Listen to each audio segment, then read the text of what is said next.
Guys, siapa di antara kalian yang ngiranya Pak Jokowi itu lahir atau dibesarkan dari PDIP? Ternyata kalian salah besar guys. Jadi, menurut Bapak ini, namanya adalah Pak Usman. Beliau adalah salah satu tokoh pergerakan Solo di masa lalu guys. Dan juga merupakan saksi hidup dari sejarah kelam pemberontakan PKI hingga masa Orde Baru. Jadi beliau itu pengetahuannya bukan dari kata orang guys, tapi beliau sendiri yang merupakan saksi hidup. Nah, mengenai sosok Pak Jokowi yang banyak orang mengira bahwa PDI lah yang melahirkan Jokowi, ternyata menurut Pak Usman bukan guys. Lantas siapakah sosok di balik Jokowi sehingga bisa mengantarkannya dari tukang kayu menjadi orang nomor 1 di Indonesia? Mari kita simak penjelasan berikut. Selama ini kan hampir semua tahunya kalau Pak Jokowi itu munculnya dari partai politik, terutama dari PDIP. Padahal saya berani mempertanggungjawabkan 100% bukan dari partai. Saya buat tulisan selebaran, dan itu kami sampaikan ke masyarakat. Kami dari Aliansi Rakyat Bergerak Surakarta ini sesungguhnya gerakannya itu fokus kepada masalah-masalah yang bersifat nasional, bukan yang bersifat kedaerahan. Kami melihat kondisi bangsa dan negara ini sudah dijajah oleh kekuatan asing dan kekuatan asing, khususnya Cina komunis. Ada 3 tahapan yang dilakukan mereka. Pertama, intervensi, mempengaruhi kebijakan-kebijakan pengelolaan negara. Yang kedua, invasi, menguasai wilayah. Yang ketiga sebenarnya aneksasi, merampok. Ini yang kami lihat. Kalau penjenengan punya pengertian lain, ayo berdebat sama saya. Silakan, kita objektif ya.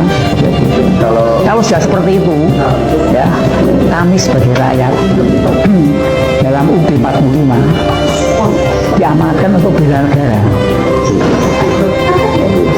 Apa kami harus nutup mata, nutup telinga? Ya seperti itu. Itu fakta. Jadi gini, di bawah pemerintahan Jokowi, ya, itu lebih mengutamakan kepentingan asing-asing, khususnya Cina komunis. Justru tidak banyak memberikan perhatian kepada rakyatnya. Antara lain, Pak Jokowi akan mensukseskan yang namanya agenda Jalur Sutra. Jalur Sutra itu agendanya negara Cina komunis. Yang semula beberapa abad yang lalu, Jalur Sutra itu melalui darat. Dikatakan Jalur Sutra karena yang diperdagangkan adalah sutra. Tapi dimulai tahun 21 itu akan menggunakan jalur maritim. Harus menguasai pesisir, antara lain lewat Selat Malaka. Maka yang disasar oleh Cina melalui Pak Jokowi tadi, sukseskan jalur sutra ini, sehingga timbul beberapa kasus P1, P2, wilayah dan sebagainya. Dan itu pun dengan cara merusak undang-undang, merusak konstitusi, masuk laut bisa ditingkatkan dan sebagainya. Karena apa? Karena Jokowi sudah di bawah kendali oligarki kapital. Siapa itu oligarki kapital? Ya oligarki kapital yang menjadikan Jokowi menjadi presiden itu oligarki kapital. Didanai, tapi tolong sukseskan program saya. Berarti masuknya investasi dari Cina itu ya Pak, yang menurut Bapak menjadi salah satu bukti penguasaan Cina itu. Itu yang masalah wilayah. Nanti yang masalah ideologi, masalah politik, perekonomian itu ada semua. Dan itu bukan porsi kami. Ya, investasinya tadi disebutkan apa Pak? Di PK P1, P2, kemudian wilayah lainnya dan sebagainya. Kemudian menguasai pertambangan di mana buruhnya harus Cina semua. Kemudian materialnya juga harus dari Cina semua. Nah, padahal kita besi bisa bikin beton, semen ada, kemudian dulu ada, tapi Cina nggak mau, harus dari saya. terpaksa mau karena yang menjadikan Jokowi ini kan oligarki kapital. Siapa itu oligarki kapital? Yang pertama terdiri dari para pengkhianat bangsa. Siapa itu pengkhianat bangsa? Elit politik kita yang punya saham besar. Yang kedua, 9 naga. Yang ketiga dipegang kekuatan sini. Ini tiga ini luar biasa. Maka gerakan kami sekarang ini berbeda dengan menghadapi tahun 66 dan 98. 66-98 kami menghadapi kekuatan politik, militer, kami mampu. Ini menghadapi kekuatan modal, kami tidak punya modal. 66-98 kami dibantu Amerika, dibantu dana yang luar biasa. Ini Amerika enggak, Amerika bermain sama Cina untuk menikmati Indonesia. Itu yang terjadi seperti itu. Ini yang masyarakat harus tahu, rakyat harus tahu, jangan menutup mata, menutup telinga. Kalau Jokowi itu betul-betul dari PDI, tidak bakalan seperti ini.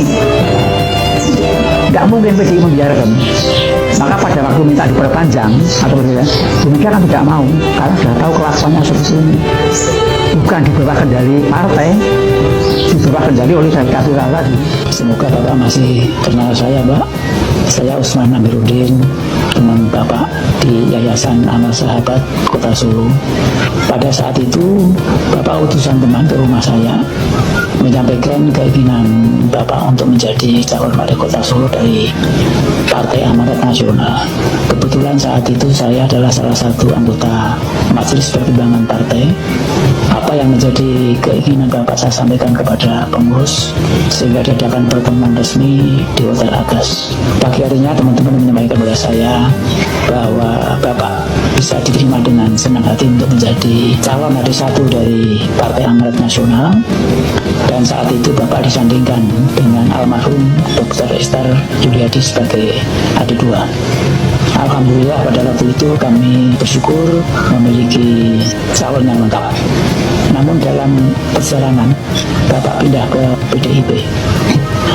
Bagi saya, Pak, semua partai politik adalah saudara kandung yang lahir dari rahim yang sama, yaitu Ibu Pertiwi Indonesia.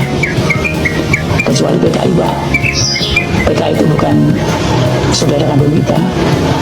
PKI itu lahir dari negeri Belanda, sehingga PKI itu bukan saudara kandung kita.